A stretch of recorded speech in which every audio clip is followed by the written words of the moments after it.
Thank you for the waiting. Let's start with this introduction. I didn't really think about a subject to talk about. I think that for you would be interesting probably to reflect, to think about things that I'm gonna say about what I think and what is my perception of painting and art in general. Here is a painting class. Okay, so we're talking about something very specific, images. Like we said yesterday, images in this moment are particularly important. All the structure of the system is built upon images. All the communication that you are absorbing through different languages and through different media, it's based upon images. Okay? Nowadays, more than ever, images are taking a very strong role, a very strong importance in this society. So, it's a problem because, as we said yesterday, you are the creator of images. Okay? You are, in a certain way, what an artist that I met many, many years ago say to be the masters of communication. Much more before the digital and all of that, we were, as artists, the master of communication. So we were the creator of images. We detained the power to create and to think images in a different way.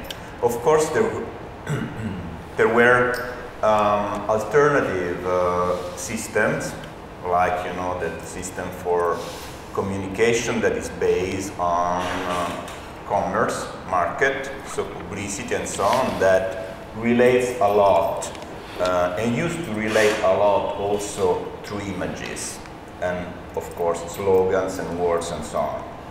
At this moment, nowadays, I think it's really important to reflect about the importance of images and how to deal with that, how to relate with that.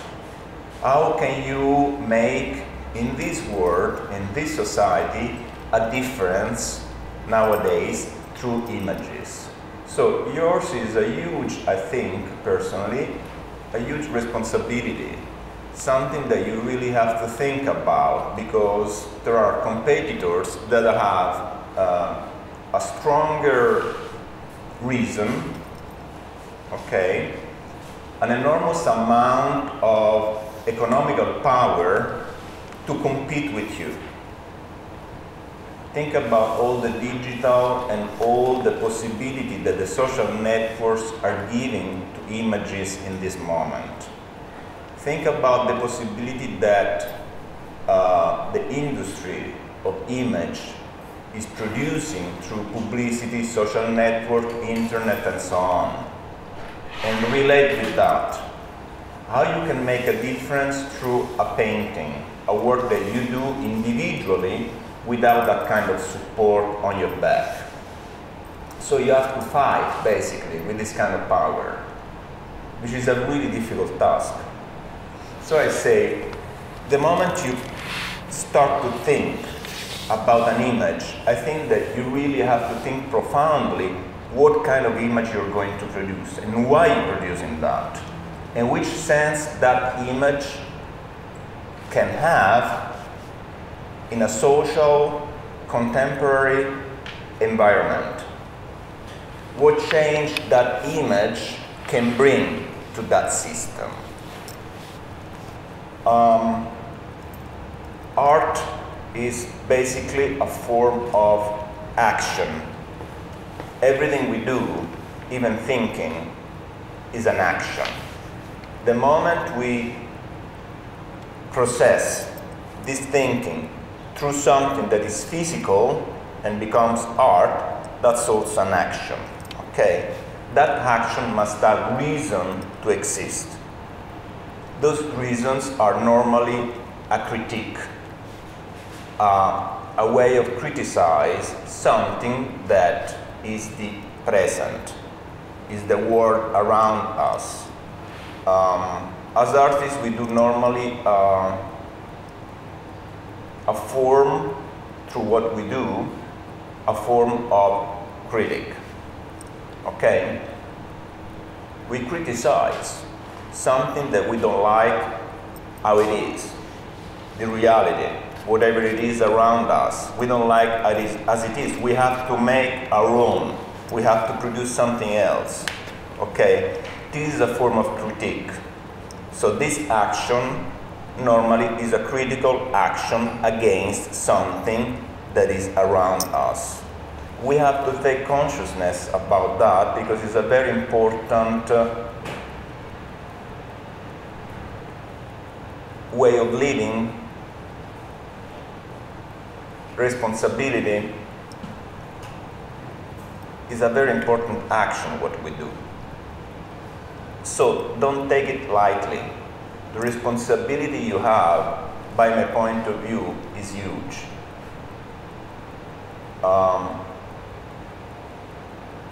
It's also a form of resistance against something that is working actually against you. Everything that you see around you is something that is direct through certain kind of interests. Those interests are normally economical and political interests. That's it. There's nothing else.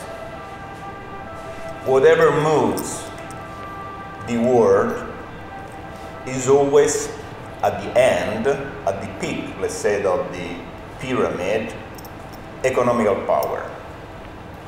Even art, of course, is under that. Market is one of the expressions for it, right? So you have this enormous system that is based on economy, industry, and politics working basically against you.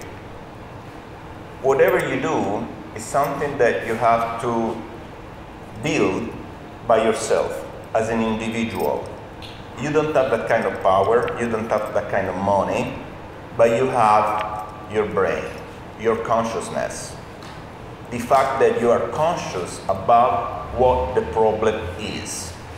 The possibility to criticize and to give another point of view, alternative to the system.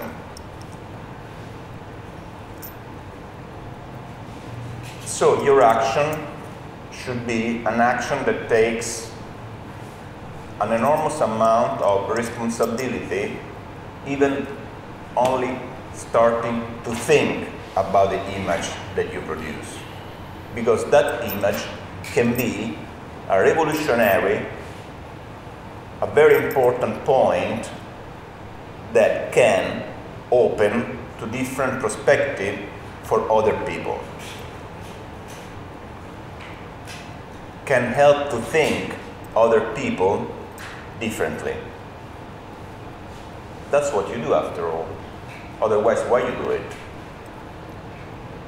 Why do art if you don't want to change the point of view of others? This is something, of course, that concerns only you as artist. The work of art doesn't care about it. Okay?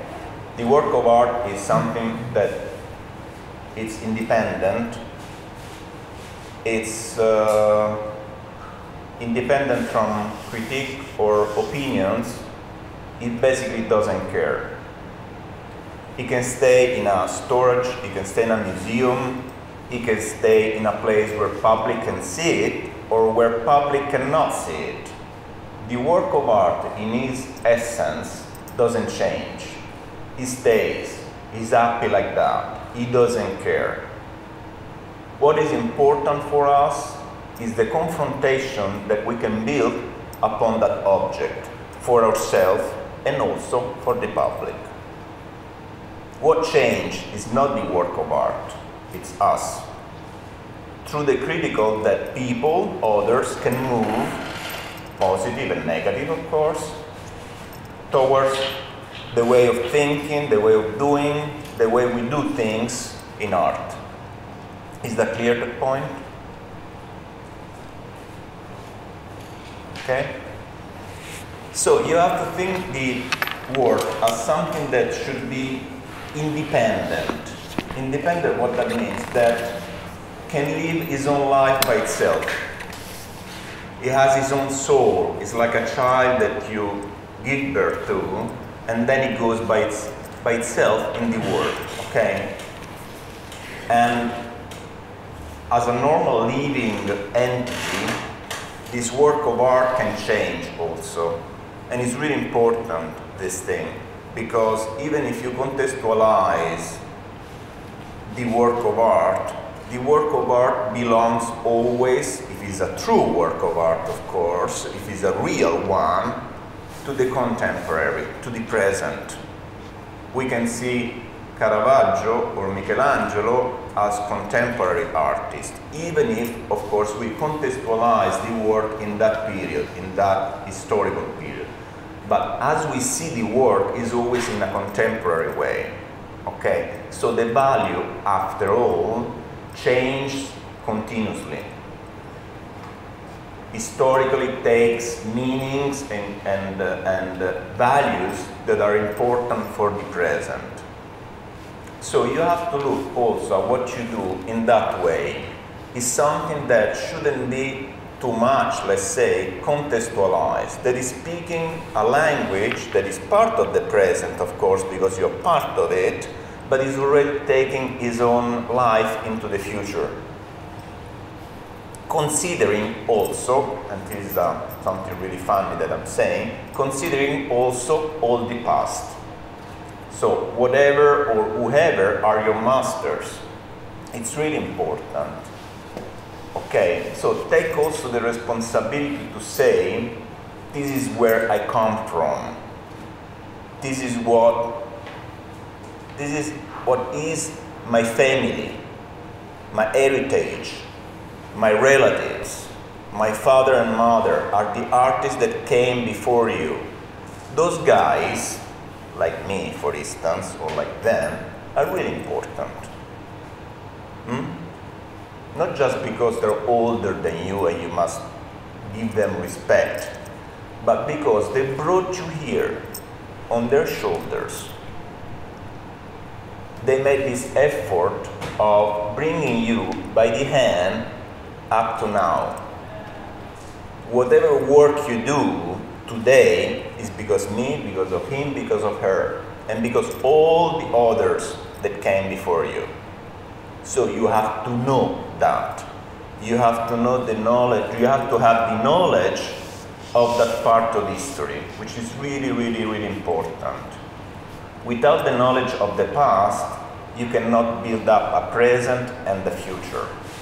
You will always repeat something without knowing that somebody else made it before, and that's a mistake. Eventually, you have to reinvent things. You have to rethink that process and make it new.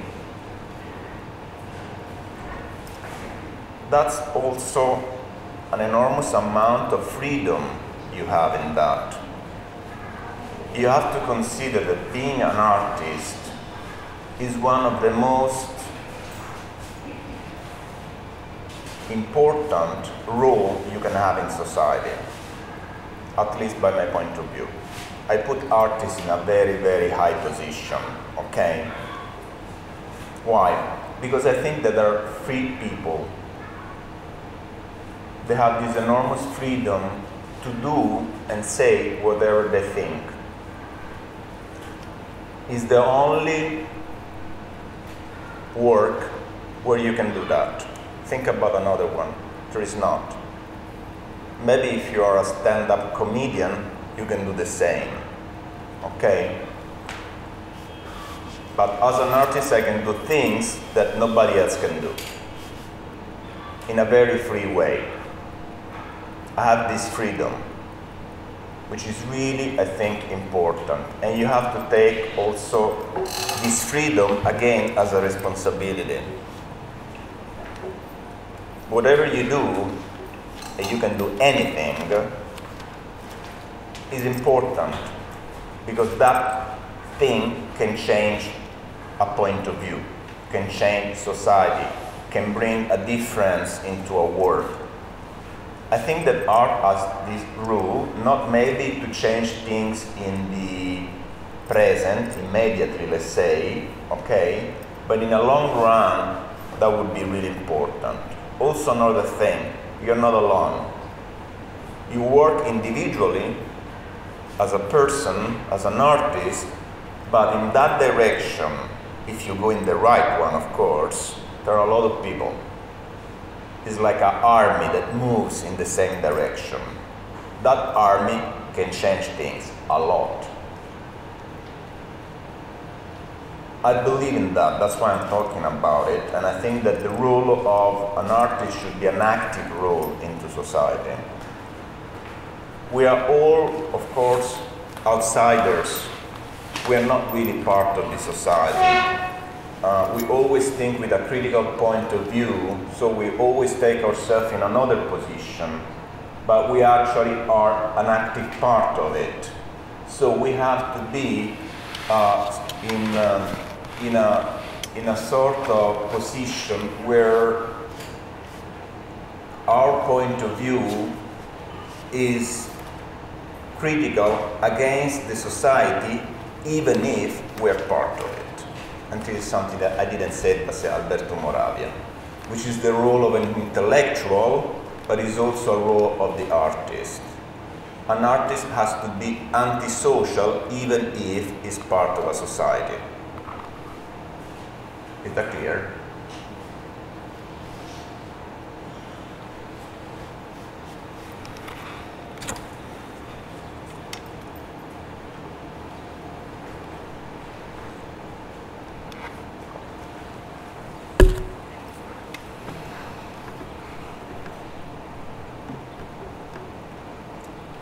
So what, as teachers, as, let's say, older artists, what we can teach? We can teach a technique, how to paint, how to sculpt, how to do things, right? Nowadays, in the contemporary world, not really important. If there is that thing, it's okay, it's good. You have a language, an alphabet to work with, to build up things with, okay? Letters that you can put together and build up sense, phrases, romances, novels.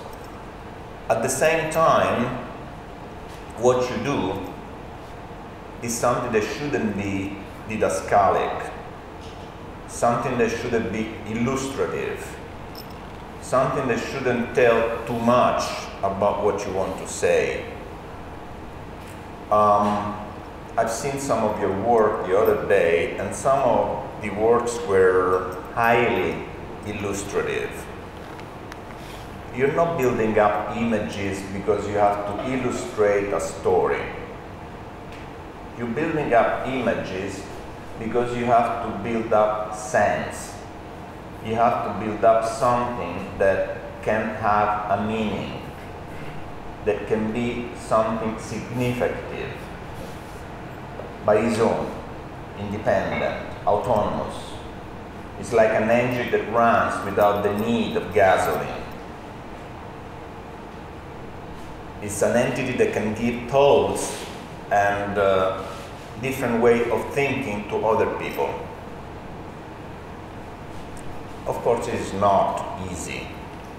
It's very complicated. To create an image that has that kind of power is really complicated. Again, you have to look back. There are people who did that. There are people who are really important in the history of art, in the contemporary history of art also. They're really important and brought us different way of seeing and different way of thinking. Those guys suffered a lot to do that. A lot of people suicide, a lot of people had depression, a lot of people struggle in that process. So that process is complicated. It's not an easy one. The moment you come up with something in an easy way, you have to be careful.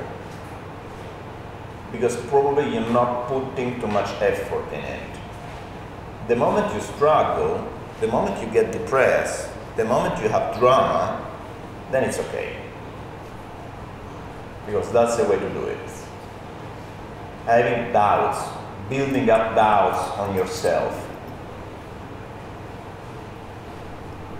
I cannot, and they cannot teach you how to do art, okay? We can teach you a technique, but we can teach you somehow a methodology, a way of thinking, a way of looking at things. All the rest is upon you. If you have talent or not, God knows, it's upon you. You have to search for it. You have to experiment and doing research. That's why it's called research. It's not called in another way. Art is research. You're searching for something, for a solution that you will not find anyway. You will arrive at the end of your life and you won't have a solution. You're only getting closer to something that you will never find. But that process, walking that path, it's important. Definitely. Can give a lot of satisfaction, of course, a lot of drama, a lot of tears, but also a lot of important things.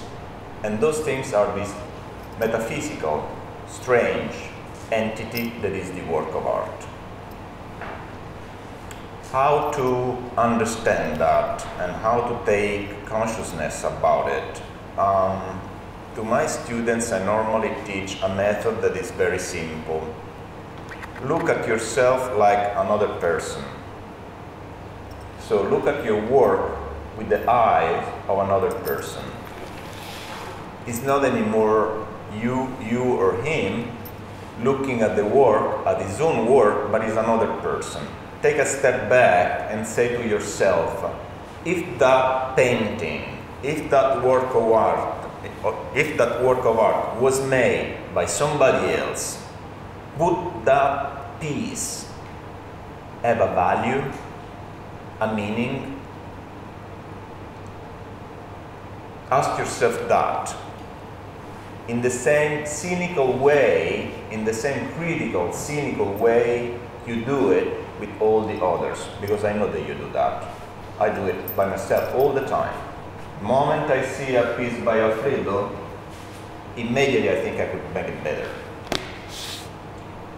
Same way around. He walk inside my show, he would say to himself, oh, maybe I would mount this piece differently. I would make it in another color and that would work with differently and better. It's normal. It's part of ourselves. We're made that way. Of course, there is also another possibility to see the other work, the works by other people, with admiration. Sometimes I enter in a show of Alfredo and say, wow, you really made a great work. Why I didn't do it? So in that way, I can understand my limits and I can correct them. If I look at my work in the same way, I can understand the limit of the work and I can make it better. So, problem is that we as artists, we are most of the time self-indulgent. We're very indulgent towards ourselves. We excuse ourselves all the time.